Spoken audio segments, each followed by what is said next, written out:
কে ঘুষ খায়? কেউ খায় না, অথচ ঘুষ ছাড়া কোনো কাজে না। আপনি যাবেন বায়বীয়, কেউ খায় না, সবাই ফেরেশতা, কিন্তু ঘুষ ছাড়া কোনো কাজে না।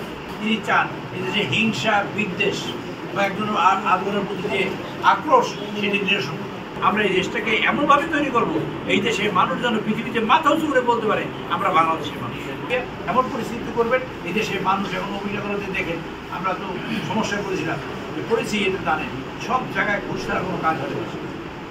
কে ঘুষ খায়? কেউ খায় না, অথচ ঘুষ ছাড়া কোনো কাজ না। আপনি যাবেন বায়বীয়, কেউ খায় না, সবাই ফেরেশতা, কিন্তু ঘুষ ছাড়া কোনো কাজে না। তিনি চান একটা আপনারা ওনার সাক্ষাৎকার দেখেছেন, 2 পর্বের সাক্ষাৎকার ছাপা হয়েছে, মানে বলা হয়েছে, আপনারা নিশ্চয়ই দেখেছেন। আমরা সহনীয় পর্যায়ে আমরা এলিমিনেট করতে পারবো না, এটা পারবো না, এটা অসম্ভব করলাম। আমরা সহনীয় পর্যায়ে মানুষের যাতে অসুবিধা না হয়, সুশাসন প্রতিষ্ঠা হয়, তার জন্য তিনি দায়িত্ব পালন করেন।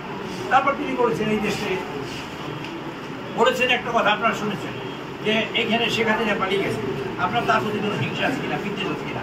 একমাত্র স্মার্ট সিটি বসুন্ধরা, আধুনিকতায় এক ধাপ এগিয়ে। তিনি চান এই যে হিংসা, বিদ্বেষ বা একজন আন্দোলনের প্রতি যে আক্রোশ, সেটি নিরসন, এবং এই সেটা না আইনের আওতায়, আইনের দৃষ্টিতে যদি কেউ অপরাধী হয় তাহলে তার বিচার হবে, রাষ্ট্র তার বিচার করবে। এখানে বিএনপি নয়, এখানে তারেক রহমান সাহেব নয়, এখানে আমরা কেউ নই। আইনের দৃষ্টিতে যদি কেউ অপরাধী হয় তাহলে সে আইনের কারণেই রাষ্ট্রীয় কাঠামো অনুযায়ী তার বিচার ব্যবস্থা হবে। এটা তিনি বলেছেন পরিষ্কার করে। তিনি আরেকটা কথা পরিষ্কার করে বলেছেন, আমরা হিংসা, বিদ্বেষ ভুলে গিয়ে আমরা মানুষকে ভালোবাসার শিকলে আবার করব।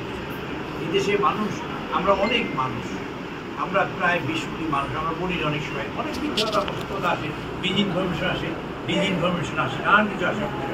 এত মানুষ, এত ছোট্ট একটা দেশে কোথায় দাবে পাবেন? এবং আমরা প্রত্যেকদিন ঝগড়া করি, এই ঝগড়াটা আমরা আর করবো না। আমরা এই দেশটাকে এমনভাবে তৈরি করবো, এই দেশের মানুষ যেন পৃথিবীতে মাথা উঁচু করে বলতে পারে আমরা বাংলাদেশের মানুষ।